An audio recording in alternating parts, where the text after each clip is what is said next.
Okay, so this is video 7. So we will continue with that spinal nerve. So I think peripheral nerves we have started, and I hope you have studied already the cranial nerves, 12 cranial nerves. Okay, make sure that you study. Please write down and practice the spelling of each nerve, whether it is motor or sensory. I hope you remember the formula S squared M5. So the fifth nerve of the M is the trigeminal, which is mixed, and then yes. Okay, so that is the eighth one. And then you have M4. So first two is mixed and the last two is motor. Okay, one of our trained teacher asked for very stands for V, vestibulocochlear, or A, apple, and asked for very good vada and halwa. Okay, so all the 12 cranial nerves: olfactory, optic, oculomotor, trochlear, trigeminal, abducens, facial, vestibulocochlear or auditory nerve, glossopharyngeal, vagus, accessory, and hypoglossal nerve. Okay, so now we will see the continuation of it is spinal nerves. So what are spinal nerves? So we have seen about cranial nerves, and we have seen about three types of nerves, whether it is sensory, motor, or mixed. So in this class we will see what are spinal nerves. So these are 31 pairs of spines. There are 31 pairs. Cranial 12 pairs, right? So here you study 31 pairs of spinal nerves. So these all arise, it comes from the spinal cord. Each spinal nerve contains an anterior root. So spinal cord, already you have seen the structure. It is, so which is coming from the medulla oblongata, right? So each spinal nerve, it contains, you will see anterior means front part. You will have a anterior part, posterior means back, dorsal means up, ventral means down. Okay, so each spinal nerve will have a anterior root. In the front there is a root, and then posterior root, front and back. Okay, samne or piche, that is anterior and posterior. Then these two roots unite to form a single nerve trunk. So this anterior root, posterior root, they join together and they form a single nerve trunk which comes out of the vertebral column. So vertebral column bones, I had posted the diagram, right? So you see cervical, lumbar, sacral, coccygeal. So L1 it stops, right? So you see this coming out. So anterior part, posterior part, they join together and they come as one single nerve trunk which comes out of the vertebral column. Okay, then the posterior nerve root contains the posterior root ganglion. Okay, when you see this posterior nerve root, it contains the posterior root ganglion. So posterior root has got posterior root ganglion is nothing but nerve cells. Bundle of nerve cells is ganglion. Okay, so the posterior nerve root contains the posterior root ganglion. Okay, and then you can see one spinal nerve on each side corresponds with each segment of the vertebral column. So one spinal nerve on each side corresponds with each segment of the vertebral column. One nerve from the spinal cord will be corresponding, means which will be together of the vertebral column. Okay, so in the diagram 62 already I have posted in your notes, you can see, okay, the picture of the spinal cord. There you will see posterior root ganglion, then you will see posterior root, you will see anterior root. Okay, already the diagram is posted. If you want, again I will post this diagram. Okay, so it will be useful for you to remember. So the spinal nerves are about 31 pairs. Okay, so each spinal nerve, it contains anterior root and posterior root. So these two roots will unite or join to form a single nerve trunk which comes out of the vertebral column. So from the spinal cord, it comes as anterior posterior root and it will join together to form one single nerve trunk, and it will come out of the vertebral column. Okay, so one spinal nerve on each side. So we have seen that posterior nerve root, it contains posterior nerve ganglion. Then one spinal nerve on each side corresponds with each segment of the vertebral column. So one nerve, it comes from the spinal cord and it will correspond, means it will be just corresponding, it will be straight to the vertebral column segment. Okay, next we will go to nerve plexus. So we have seen about spinal nerves, how many are there? anterior root, posterior root, they join together as one single trunk and they come out of the vertebral column. Posterior root has got posterior ganglion, and then we have seen one spinal nerve on each side corresponds to the each segment of the vertebral column. Okay, next you have nerve plexus. So at certain region of the spinal cord, some individual nerve trunks unite to form plexus.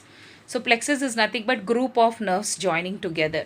So at one part, what happens from the spinal cord as it comes, it forms a plexus. The following are the four plexus. So under nerve plexus, you have four nerve flexus, that is group of nerves joining. So first one is cervical plexus, second one is brachial plexus, third one is lumbar plexus, fourth one is sacral plexus. Okay, so cervical, brachial, lumbar and sacral. So cervical plexus means it is formed by the first four cervical nerves. So you have to know the vertebral column bones. Okay, so first four cervical nerves, it forms. First four cervical nerves forms this cervical plexus. Then phrenic nerve is an important branch of cervical plexus and it supplies the diaphragm. So you also have phrenic nerve, which is an important branch of the cervical plexus. In the cervical plexus, you have the phrenic nerve and it supplies to the diaphragm. Diaphragm means, you know, below the lungs. Right, below the lungs is the diaphragm. So that nerve is called as this phrenic nerve, which supplies below the diaphragm. Okay, supplies the diaphragm which is below the lungs. Okay, so this is cervical plexus, and then so four cervical nerves are joining together to form the cervical plexus. Brachial plexus, you know where is the brachial artery where you check the blood pressure. So it is formed by lower four cervical nerves and first thoracic nerve. So this nerve only comes down further and then, okay, with the first thoracic vertebral column bone, first thoracic nerve, four cervical plus first cervical nerve join together to form the brachial plexus. The important branches of brachial plexus are circumflex nerve, musculocutaneous nerve, radial nerve, ulnar nerve, median nerve. So all this nerve will provide, circumflex nerve will provide to the circumflex area, musculocutaneous nerve will give to the muscles, and then radial nerve will provide to the radius, ulnar nerve will provide to the ulnar, median nerve will provide to the medium.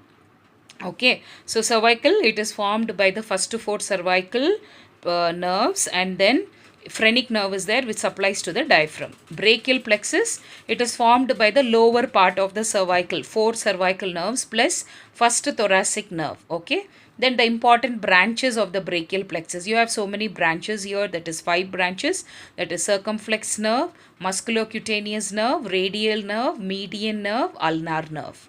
Okay, next we will go to lumbar plexus. So in this lumbar plexus, it is formed by the first four lumbar nerves. Okay, as the name says, first four lumbar nerves. Its main branches are femoral nerve and obturator nerve, obturator. So it mainly supplies to the femoral nerve. You know where is femoral artery, that is one of the site of the pulse, right? So femoral nerve and obturator nerve, that is lumbar. Then you have sacral plexus. So in sacral plexus, again it is formed by the fourth and fifth lumbar nerves and first 5, that is 5 sacral nerve. It is also formed by the fourth and fifth lumbar nerve and 5 sacral nerve. Its main branch is sciatic nerve. Sciatic nerve is the longest nerve in the body. Okay, so that's why when we are giving injection, we have to be very careful on the gluteal area. If you are not checking the site and giving the injection, you can prick this sciatic nerve with the needle. You can just prick if you're not positioning properly. Whichever site you're giving in the buttock of the patient, hip of the patient, ventrogluteal or dorsogluteal, you have to check because it is the longest nerve which runs on the sacrum, lower body. Okay, so if you're not measuring properly and giving injection, you will prick, you will hurt, you will give injection to the sciatic nerve. If you give to the sciatic nerve, patient will become paralyzed. He cannot walk. he will become paralyzed. So we have to be very, very careful when we are giving injection to the patients, mainly in the lower limb, that is in the gluteal area. You have to mark the area properly and give injection. Okay, sacral plexus, it is formed by the fourth and fifth lumbar and five sacral nerves. So its main branch is sciatic nerve. Okay, so this is all about the nerves, that is spinal nerves. Under spinal nerves, we have seen that they are 31: anterior root, posterior ganglion, and then they correspond to the vertebral column. Okay, and then nerve plexus, we have seen that it has got, uh, trunks unite to form plexus. There are four plexus: cervical, brachial, lumbar, and sacral. So when we say cervical, first to four cervical nerve, they form it, and then it supplies phrenic nerve. Okay, it supplies to the diaphragm. Brachial, we have seen that it is formed by the branches of four cervical and first thoracic nerve. Okay, and then they have branches like circumflex, musculocutaneous nerve, radial nerve, median nerve, and ulnar nerve. So lumbar, it is formed by the first four lumbar nerve, and its main branches are femoral and obturator nerve. Then you have sacral.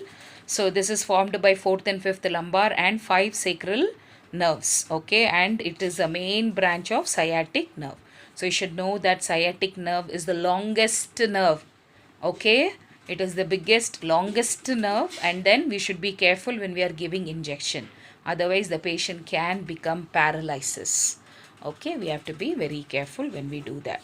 So with this, I am stopping. Next class, we will see sensation and sensory part. Okay.